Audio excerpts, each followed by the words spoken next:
Kay sarap ng hain kung ang titikim ay masisiyahan. Kay sarap ng hain kung tatanggapin ng binigyan. Kay sarap ng hain kung pakikinabangan ng binabahaginan. Subalit, anumang hain kundi tinanggap ng nagbigay at binigyan. Ang nagbigay ay wala sa kalooban. Ang binigyan ay di nasiyahan. Baliwala ang lahat ng yan. Mga mahal, binigay sa tao ang buhay, pinagkaloob ng amang kaparaanan.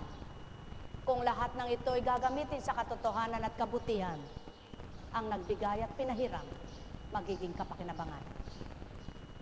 Mga mahal ko, sumainyo ang kapayapaan. Alalaong baga, huwag nang hintayin pa. Ang kapwa mo ay sakdal ka, kundi ang bawat isa magkaisa. Sa suliranin, sa pagmamahal, sa gagawin, may Diyos amang namamagitan. Kung tatanggapin, sasaayos ang lahat sa bawat isang anak na minamahal. Halina kayo. Hain ninyo ay gawing marapat. Bukal sa damdamin, tapat na kalooban. Handog ninyo ay may pag-ibig, mararamdaman ng amang mahal.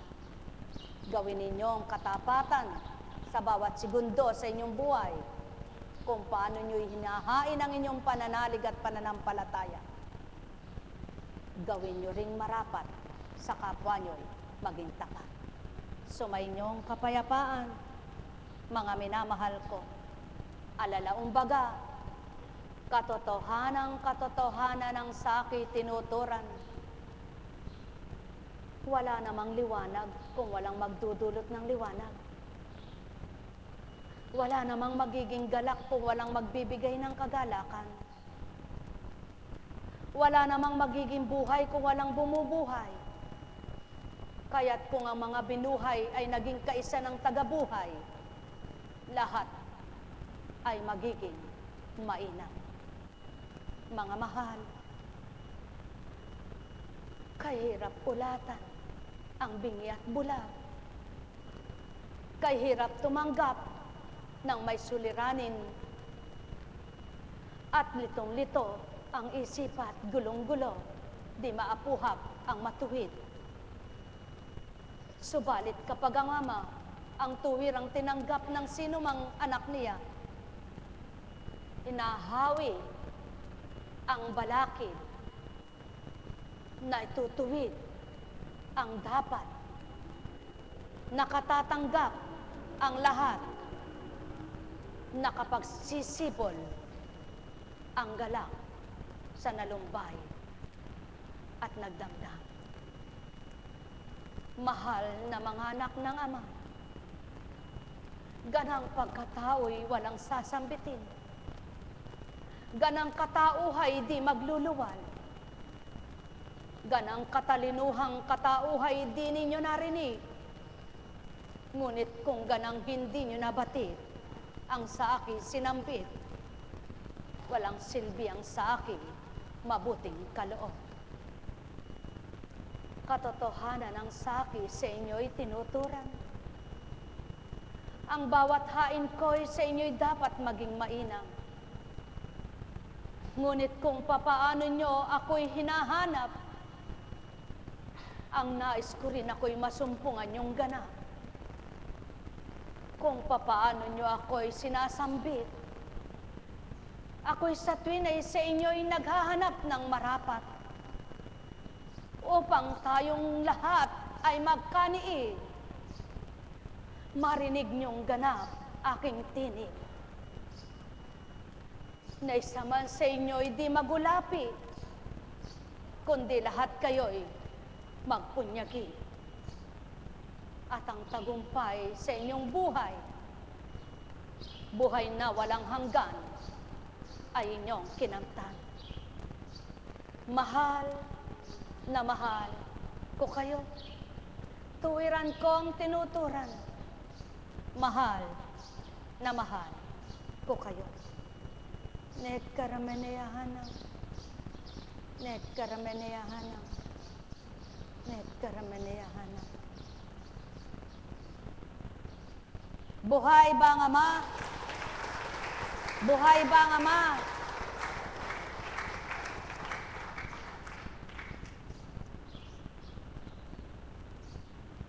Ang buhay dito sa lupa ay pakikibaka.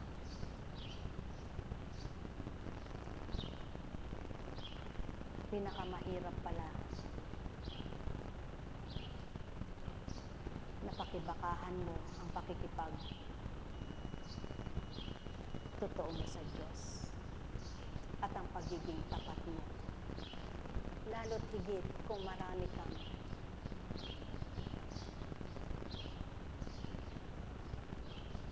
kapwa-tao, isasaalang-alang. Ngunit ang mga iyang sinasaalang-alang mo at minamahal mong tuwiran, kung minsan sila pa ang magdudulot sa iyo ng lumbay. Sadyang mahirap at napakahirap. Subalit, kung ang panghahawakan ay ang kalooban ng Ama at mananalig sa kanyang kapangyarihan, ipagkakaloob din ang paraan. At ito po ang sa ako'y gustong sa inyo'y ibahagi. Sino ba ang hindi nalumbay? Sino ba ang hindi dumaranas ng napakahirap?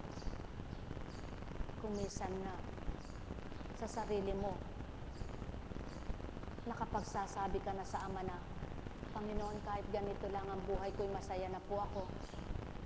Basta nadarama lang kita, nakikita ko kung paano mo kalingain ang aking pamilya. Subalit paano ang mga pinagdaraanan ko ito na hindi ang pamilya mo ang may gawa mismo na tuwirang ng mga bata sila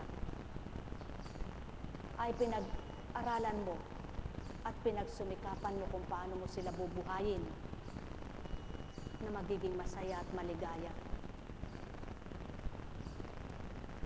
Dito ngayon papasok ang pagpapatawad.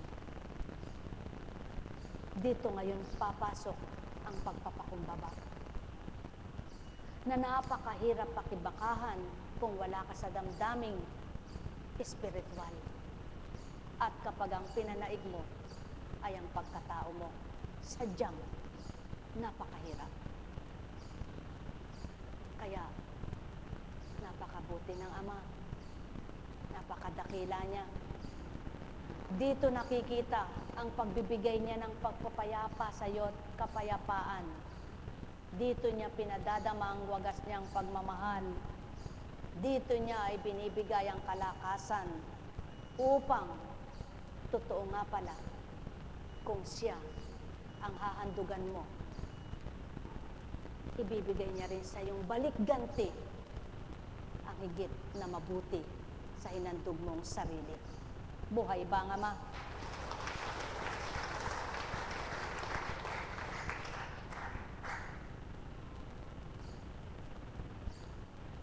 Kaya po, kundi sa atas hindi ako mangangaral. Kundi sa pag-aatas hindi ako manggagamot. Sapagkat wala po akong karunungan. Wala akong kaalaman. At bakit ko ito binabahagi? Nawa kayong mga lingkod at naglilingkod. Sa oras ng nagugupo na kayo sa inyong mga suliranin at pinagdaraanan, lagi niyong alalahanin, mayroon tayong kaisa at nag-iisa siyang sa ating tutubos at magliligtas. Ang Diyos Ama, ang Diyos Anak, sa iisang Espiritu na pinag-isa sa tao. Kaya tayo ngayon ay naririto sa dakong ito. Sapagkat kung hindi tayo magpapanagpo, hindi tayo magkakaniig, ni hindi tayo magkakakilalanin ngayon dahil hindi nga tayo magkakakilalang, magkakaibigan, magkakamag-anak, magkakapatid, tayong lahat sa Ama. At nawa po, mga minamahal ko,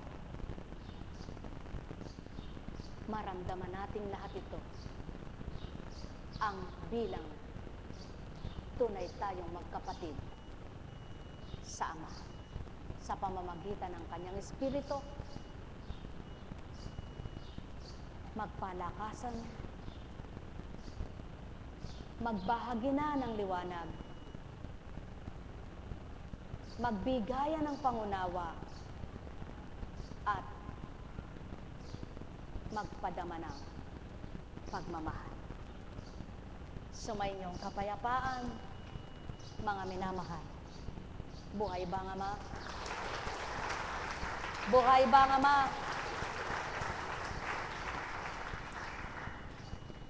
Habang kinukuskus ang tumagos na tubig kanina sa amin na galing sa 3rd floor, ang sabi ko,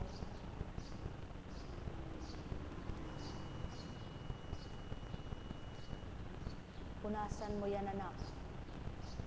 Saan ba yan ang galing? Doon po, Eka. O sige, punasan mo ng mabilis at baka kumalat pa. Ang sabi ko po ay ito, na dinatal sa akin ng Espiritu. Yan ang katotohanan, anak, sa paglilingkod mo. Ang lahat ay binabata. Subalit sa iyong pagbabata, ako ang iyong sigla. Patotoo lamang kung papaano na walang pinagdaanang hindi mo nakita may butas, subalit sumuong ang tubig. Ganyan ako, anak. Ang aking espiritu, hindi nakikita kung papaano nakalalagos sa katawan ng tao.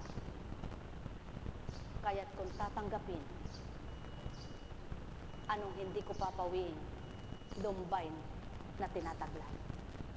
Hirap na nararamdaman, sakit na nasa katawan. Kung ang kalinisan ko, siyang tatamuhin ng tao. Sulong po ngayon, sabihin niyong kathang isip ko ito, paano ko naikatha? Sabihin niyong pinag-aralan ko, paano ko napag-aralan? Sabihin niyo ngayon kung paano nga nakalalaban. Dahil sa Espiritu, nagbabahagi ng ikauunawa ng isip at nakapagpapabura, nakapagpapalisan ng manakanaka kung misan kung anong pinapasok ng kalaban para ikaw ay gapiin at agawin. Ngunit salamat sa Ama, pagdakay na riyan ang pangungusap niya, at yun ang kinatatakutan kong mawalay sa akin, at yun ang ayaw kong mawala sa akin, sapagkat napakasarap. Kung wala nang mangungusap, paano mo pa maapuha pang maliwanag? Paano mo pa mabibigyang liwanag ang iyong isip na nadidimlan? Kaya't nawa po, kayong lahat, magkaroon kayo ng kaparti sa biyaya ng Ama.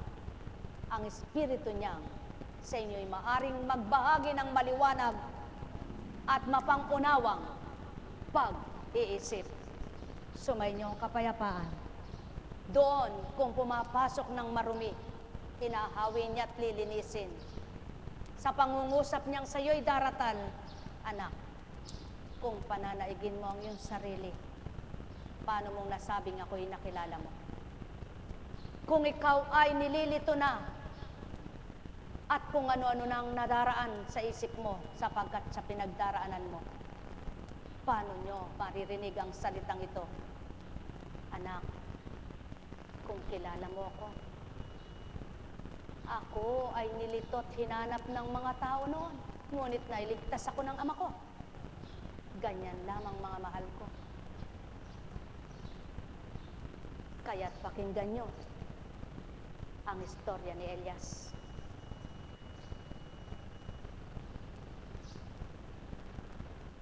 Kung papaano nagsalita kay Acab si Elias na taga Tesbi noon, na ito ang tinuran.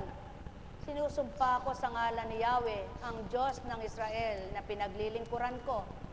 Hindi iulan, ni hindi man lamang magkakahamog sa mga darating na taon, hanggang hindi ko sinasabi na ganap yaon. Sapagkat ang inatasan ay naniwala at sumunod, nagtiwala. Kaya, kung ang inaatasan ay maniniwala at nagtitiwala sa nag-aatas, pagtitiwalaan din niyang bilang lingkod at kung anuman kayo sa larangan ng paglilingkod, huwag niyong sabihin, si Apo Kunching lang yun. Hindi. Kung tunay kayong lingkod ang nagaganap bilang Apo Kunching, ipatutupad din sa inyo kahit ano pang uring paglilingkod ang ginagawa mo. Patotoo lamang na pinagtiwalaan mo ang Diyos mo. Kahit hindi ka lingkod, tagasunod ka lang na matapat at nakikipagtotoo, patutunayan din sa iyo ng Diyos na buhay na tinatawagan mo, may mangyayaring mabuti sa iyo. Napatutupad niyang mabuti kahit kaninong tao at nagaganap ito sa may tiwalang totoo. Kaya nga,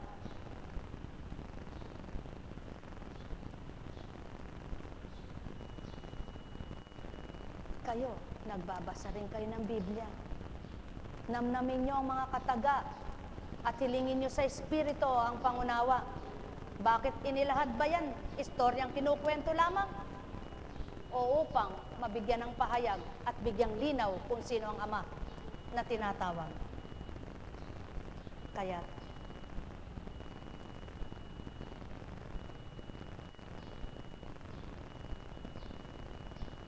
sinabi ni Elias kay Acab, lumakad ka na. Maaari ka nang kumain at uminom. Naririnig ko na ang lagoslos ng ulan. Samantalang si Acab ay kumakain at umiinom, umakyat si Elias sa taluktok ng Carmelo. Sumubsob sa lupa, sinabi niya sa kanyang utusan, tumaas ka pa ng kaunti at tumanaw ka sa dagat. Umakyat nga ang utusan at tumanaw sa dagat. Wala pa akong makitang anuman, wika ng utusan. Umakyat ang utusan at tumanaw sa dagat. Wala pa akong makitang anuman, wika ng utusan. Ulitin mong makapito. Pagnilayan ninyo. Kung ito napakalakas na espiritu ng Elias na ito, hindi pagdakang sinabi niya ay natupad na. Sinabi pang ulitin mong makapito. Sa makatwid, doon pa lamang pagnilayan nyo, may hinihinging pagtitibay. May hinihinging paniniwala. May hinihinging pagtitiwala. May hinihinging pagtupad. May hinihinging pag-asa. Kung ngayon din ay gustong gawin, pwed't maaari. Bakit ginawa pang subukan mong gawing 7?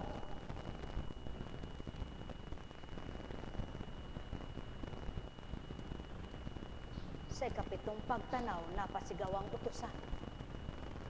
May nakikita po akong gapalad na ulap na pumapailang lang mula sa dagat.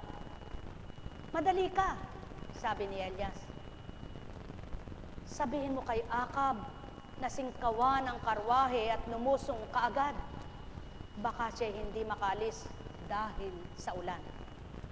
Kapag dakay nagdilim ang langit sa kapal ng ulap at biglang bumuhos ang malakas na ulan. Sumakay si Acab sa karwahe at nagmamadaling nagtungo sa Jezreel. Kinasihan si Elias ng kapangyarihan ni Yahweh. Inililis niyang damit at tumakbo sa unahan ng karwahe ng hari hanggang sa pagpasok sa Jezreel. Mga mahal, ng panahon ni Elias na itatago siya ng espiritu. Na ililipad siya ng espiritu na hindi nakikita ng tao kung saan siya magtungo. Napapatakbo siyang hindi siya gumagalaw sapagkat ang espiritu ang nagbibigay lakas at takbo ng paa niya. Nakakukuha siya ng hindi niya alam paano niyang nakuha. Tao, ano nga bang hindi magagawa ng Ama? Kaya't ikaw ba'y may sakit? Maaari niyang kunin ang sakit mo at ialis niya ito sa iyo.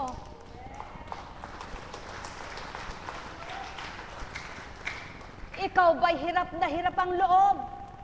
Dahil mayroong pinaghihirap ka, ngunit wala kang sala. Pagtibayin mong wala kang maging kasalanan. Ang Ama mo ang magtatanggol sa iyo at magbibigay ka siya at galak mo dahil totoo ka sa Kanya. Sapagkat dito nasusukat ang Kanyang kapangyarihan. Pinaniniwalaan mo ba na sa isang iglap may magagawa siya? Kung magkagayon, huwag kang maging balisa sa isip at damdamin mo ay maging ganap ka. Huwag mong isipin bakit siya nakakatawa pa. Bakit siya? Huwag kang magtaka kung puspos siya ng espiritu. Sapagkat ang nakapagpapatawa sa kanya, yung espiritong sumasa kanya, hindi ganang sarili niya. Kaya tanuman ang dinadala ng kapwa mong malakas ang espiritu, katakataka sa kapwa-tao. Kaya, nakikita niyo ba ang kapwa niyo sa kabila ng pinagdaanan ay nagiging nakatawa ang bibig niya? At nakapagsasalita at nakapangungusap ng tapat at totoo? Suriin niyo. Baka may kaiba sa inyo. Nakaiba sa Kanya. Na tanging ang Amang nakababatid na katatarok. Huwag kang humamak at magsalita ang bibig kung di mo batid ang lahat. Sapagkat walang nakabatid kanino man sa inyo, maliban ang Amang, di nasilayan ang mata. Ngunit nakapangungusap, nakapaglalagak, nakapagbibigay ng tunay at marapat. Kaya naman, itong si Elias na ito, nagalit sa kanya. Ang wala naman siyang sala, ba't nagagalit siya? Ang ama niyang puspos ng kapangyarihan ng siyang sa kanya ay nagpapahalad ng mabuting pagpapala. Sapagkat totoo siyang anak. Mga minamahal, ganang pagkatao'y walang magiging totoo sa inyo. Ganang pagkatao'y hindi magiging dapat kayo. Subalit ganang ama nyo at espiritong sumainyo. Ano nga baga tao ang di gagawin para masyahan ka, yamang ika'y walang laban at wala ring naging kasalanan. Kundi na pag-atas at sumunod ka lamang, kaya't gagawin niya sa iyo ang marapat bilang anak. Kasi sayang hindi malirip, di maabot ng isip, ngunit nagpapatarok amang malalim sa lahat. Ang taglay na pagmamahal, kadakilaan, kapangyarihan upang ipatupad sa mga anak na matatapat. O aking Ama, tarok mo't batid itong mundo. Iba't iba nang pinatupad mo. Di pa rin masilayan ang gawa mo. Ilan pang hanip ang susuguin mo sa halaman para lamang masilayan ang kapangyarihan mo. Ilan pang bagyo ang ipayuyugyug mo para makitang makapangyarihan kang totoo. Ilan pang lindol ang gagawin mo para masangbit na totoo ka. Ilan pang taong mamamatay na walang laban at kasalanan nang dahil sa sala ng mga magulang.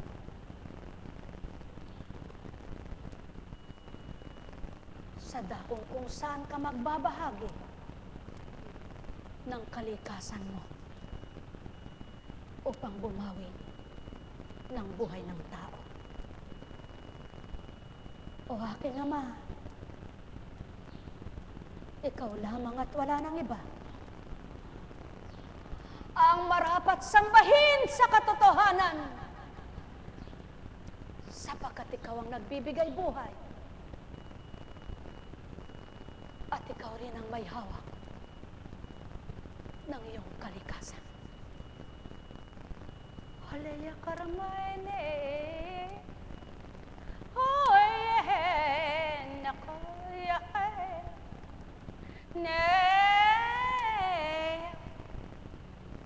Karamahale, ya Karamahe, Haleya Hayacha, Nakaramene, Nakaramene Yana,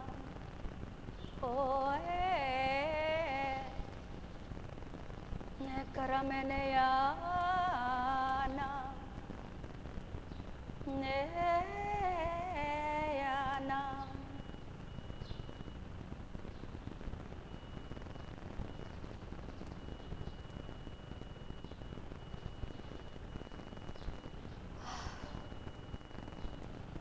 Buhay ba ang Ama?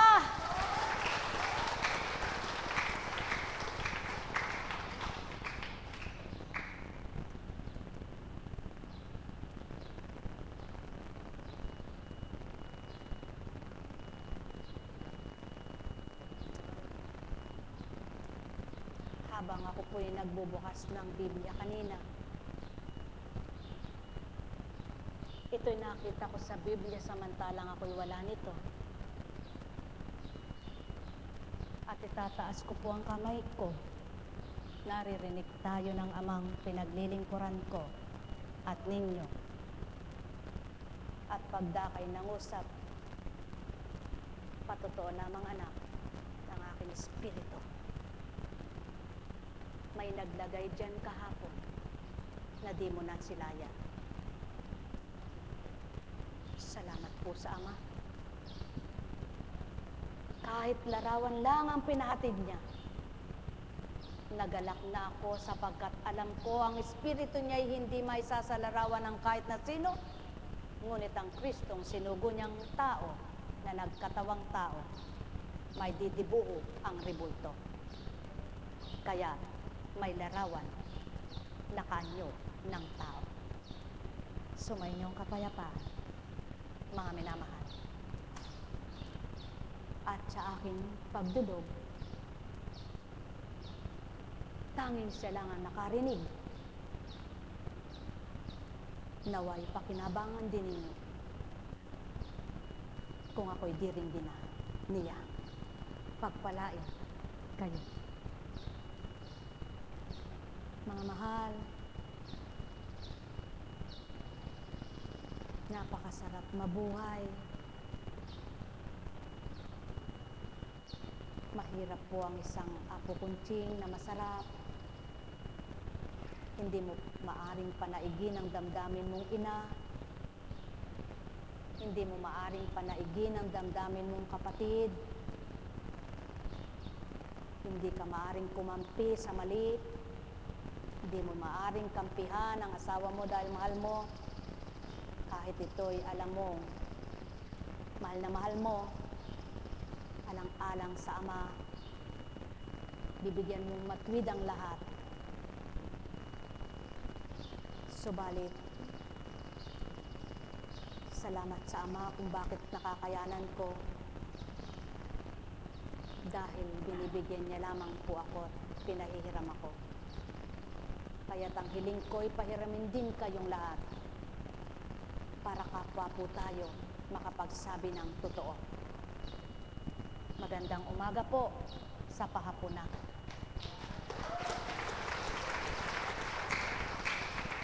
Buhay ba ang Ama? Buhay ba ang Diyos?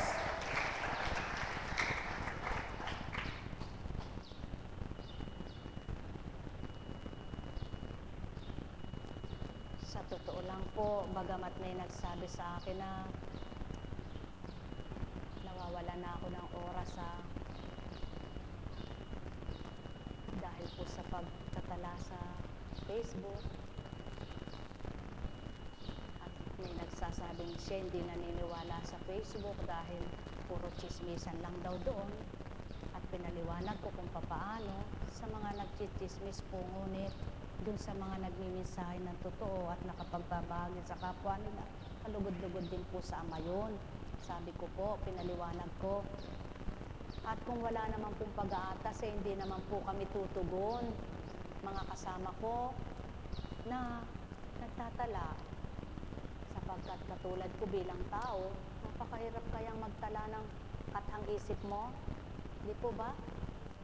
Ngunit kapag po nagtatala, halimbawa po ako, nagtatala ako, may pinakikitang senaryo ang Espiritu, kaya nasasabi ko po yun. Totoo po yan, maniwala po kayo sa hindi. Sapagkat hindi po ako maaaring magtala ng hindi nagaganap sa lupa. Kaya't ang Espiritong gumagabay, pinakikita yung kaganapan doon sa mga tao. Kaya mo na ilalagay yun. Subalit hindi pinatamaan ng sino man doon. Ngayon kung isa ka doon, maging sa mensahe po dito, may pinakikitang senaryo, kaya nasasabi mo yan. May pinadadama, at ang Espiritu, siyang nakakakita niya at nakakadama. Kaya po may nasasabi. Ngayon, kung para sa inyo'y pinatatamaan, mulit-muli po sasabihin, ay, nagkakasala po kayo. Kaya hindi po kayo makadama ng maganda. At hindi kayo makakita ng maliwanag na masayang puso nyo. Magkaisa po tayo sa totoo. At sigurado po, dahil magkakaisa tayo, totoong ang Ama ang nagpapatotoo, siya ang ating paglilingkuran, pinaglilingkuran. Tama po ba?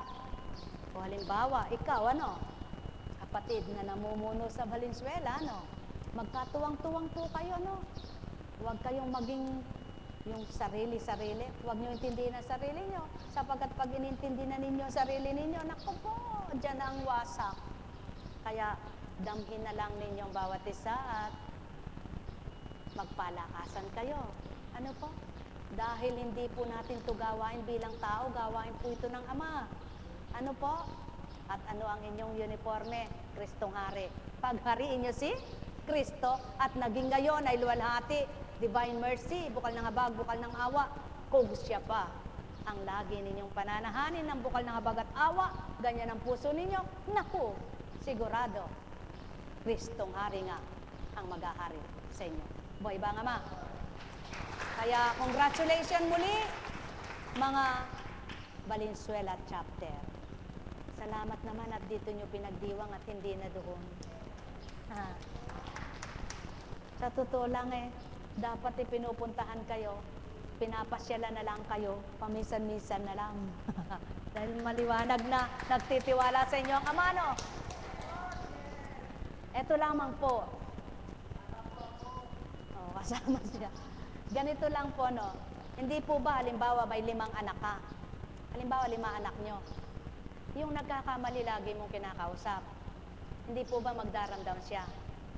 Dahil hindi niya naabot, nagkakamali siya Pero yung 4 na anak mo hindi mo kinakausap, kampante ka sa kanila, ang sasabihin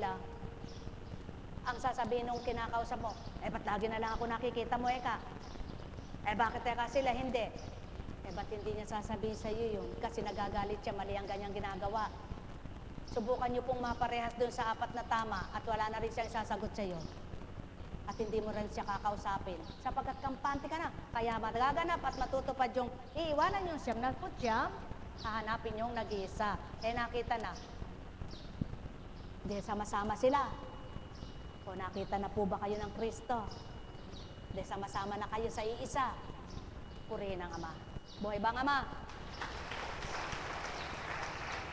At anumang samahan, hindi nawawala yung minsan ay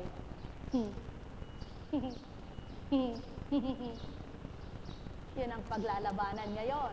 Diyan makikita ngayon ng matatag at totoo. Matirang matibay. Buhay ba ka ma? Totoo po. Kaya sabi ko nga po bakit ba kakausapin mo pa ng kakausapin? Kaya makinig na lang ng makinig ay matututo rin. Kung kakausapin mo man ng kakausapin, mangangako ng mangangako, nagkakasala lamang.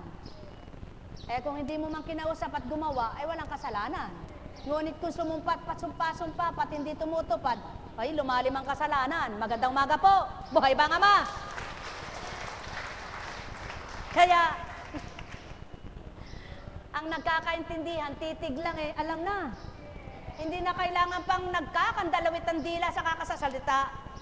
Tama po ba? Kaya, halimbawa, nagkakaugnayan kayong mag-asawa. Kahit magkalayo kayo, titigan nyo lang, alam mo nang pinalalapit mo siya. Ano? Tama po ba? Pero kung di kayo nagkakaintindihan at magkagalit kayo, nagtitigan na kayo, sabi mo, ano ba pakialam ko sa'yo? Kaya lalayo ka pa Ganon din po, kung kilala nyo na ang Panginoon, titigan nyo lang ang kanyang mga salita at gawa. Sa Biblia, tititigan nyo, babasahin nyo, ang gawa niyang mabuti. Abay, magkakaunawa na kayo ng Ama, sasabihin nyo na sa sarili nyo, oo nga, hindi ka man baka, pero sinabi mo, oo nga, buhay ba ang Ama? Buhay ba ang Ama? Kaya, sa inyong lahat, halik kayo, mamigay kayo sa inyong mga remembrance. Mayroon po silang souvenir. O, tingnan nyo nga po, unang nadakot ko, walang laman. Nako, sino kaya ang pusong walang laman? Mga kapatid, masaya po ba kayo? Parang nakikita ko po, hindi. May laman ang puso mo. Sino kaya itong walang laman? Kaya hindi nakaintindi. Alam niyo po, talaga napakahirap. Napakahirap magmensahe. Sapagkat hindi ka sigurado sa lahat ng kaharap mo. Kaya ako po, hindi ko pipiliin magmensahe. Hindi ko po gugustuhin magmensahe. Ngunit, natatakot naman po akong hindi tumupad. Kaya nagpapagamit po ako. At ang pinagagamit ko po, ang sarili ko, at ang gumagamit, alam kong hindi ako papahamak noon. Kaya, bukal po sa puso ko, buka mo bibig mo, binubuka ko naman po. Sabi nga po si Moises umali. Kaya sabi niya, wala akong karunungan. At umalang aking dila. Subalit, nang tumugon at tumupad, may binigay na pamamaraan ng Ama. Tama po ba? De kayo po, kung tutuguntin kayo sa Kanya, may pamamaraan lahat. Ang ibibigay sa inyo ay kaparaanan niya. Buhay ba ang Ama? Kaya, naku, siguro po dapat itapon ko na itong walang laman na ito. Para hindi manahan doon sa taong walang laman ang puso. Kundi, naku, bakit doon ko pa nilagay? Pag na dyan. Madaya, ano po? Tingnan nyo nga po. Kasama yun sa bilang. Walang pinagkaiba doon sa 20 kayo. Yung isa hindi nyo kasama. Bakit po? Eh kasi sumama lang siya, pero walang loob, nakasama kayo. Alam kong may magagawa ang Ama. Alam kong may magagawa ang Ama. Pagkat winika niya, manahalik ka na. Bawat araw, ako sa inyo'y naghihintay. Alam kong di ringgin kayo ng Ama. Alam kong di ringgin kayo ng Ama. Pagkat winika niya, manahalik ka na. Bawat araw, ako sa inyo'y may nakalaan. Mayroong magandang mangyayari sa inyo, aking mga minamahal.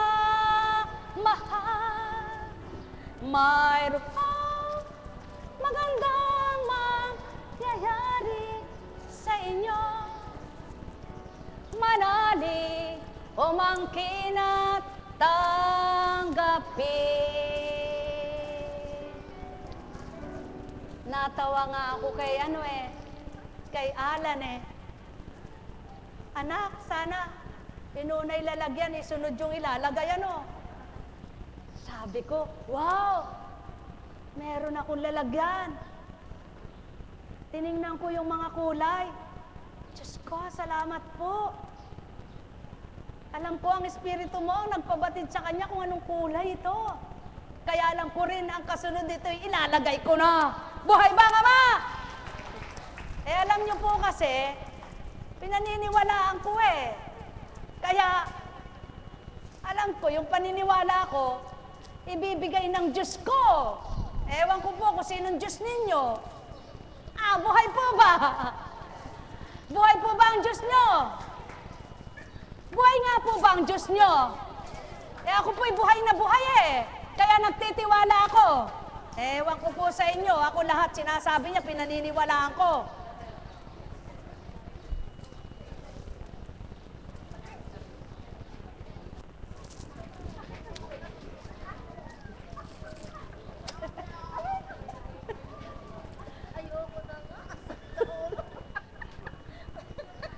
Buhay po ba ang Diyos? Kasi nakikiagaw ka, Maria Chique. Buhay ba ang Ama? Ayan. Napakaganda po ng awit na nilagay na yan, Kaya sabi ko, purihin ang Ama. At napakabuti po ng Ama. Ako po lahat ng pinangyari niya na yun, binigyan kong magandang kahulugan. Tinatatakan po yung mga panyo na yan. Umulan na naman po nung gabi. Siyempre po, tulog silang lahat, hindi nakita nila na umagos na naman doon. Tumama diyan sa panyo na yan, na isa.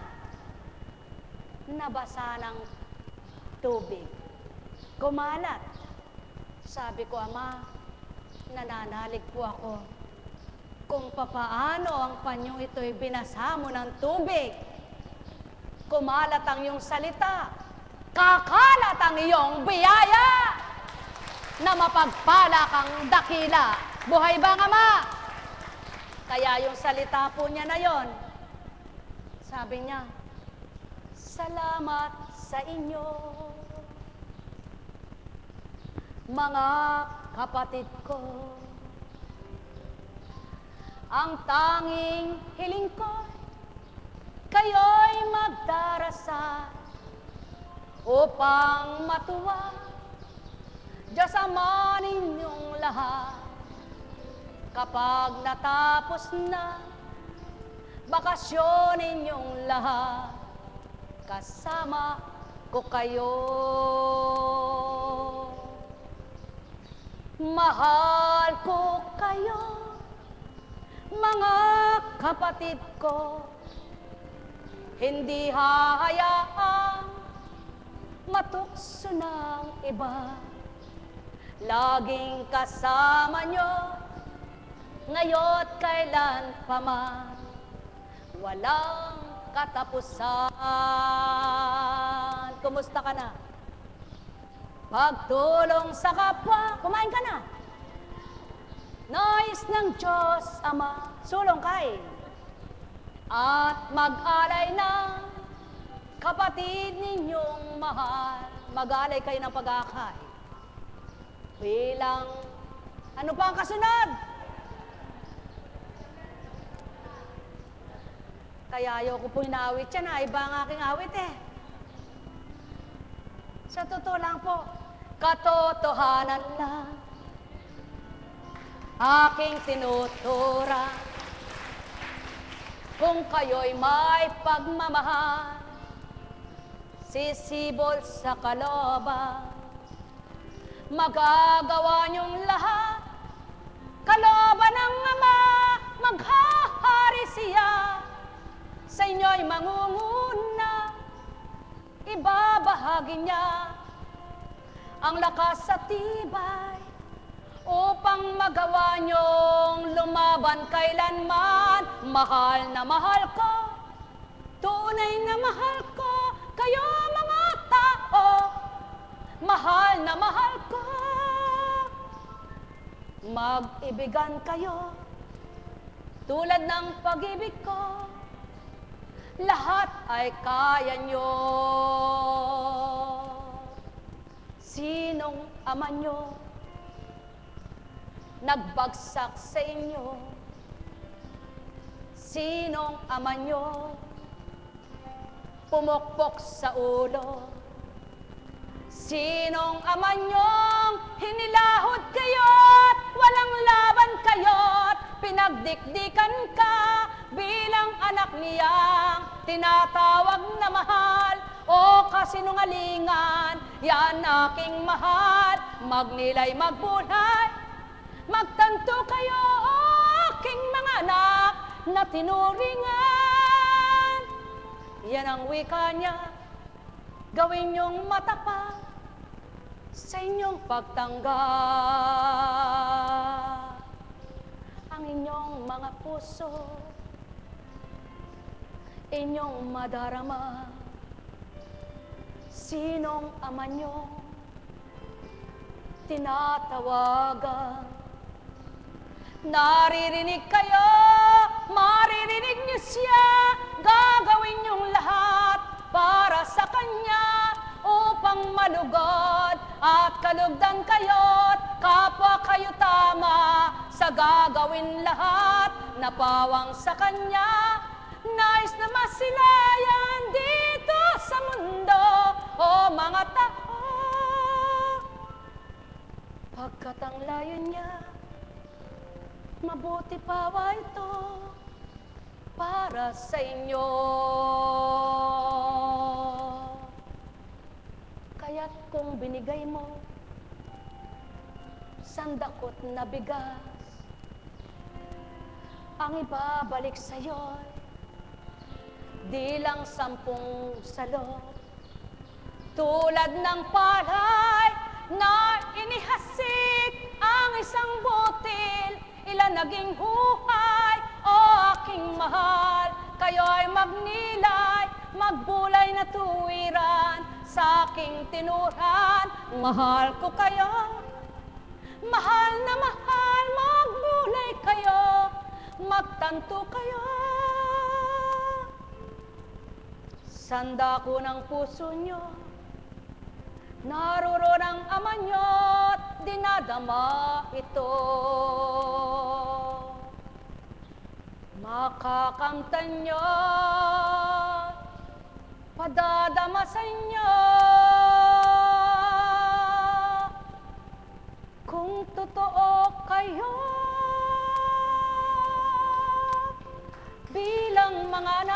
Kanya.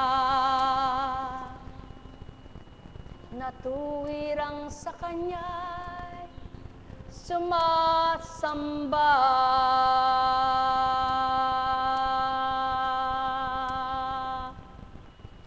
Netkarameneyana, Netkarameneyana, Netkarameneyana.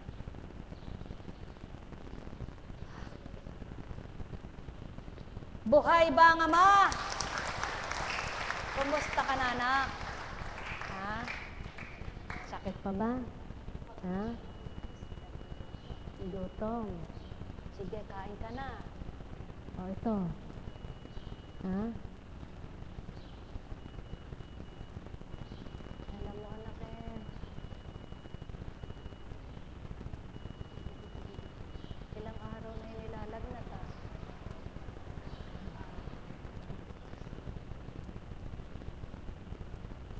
Kung bilang tao, hindi yan sasabihin. Baka sabihin, hindi po, ngayon lang. Then napahiya na.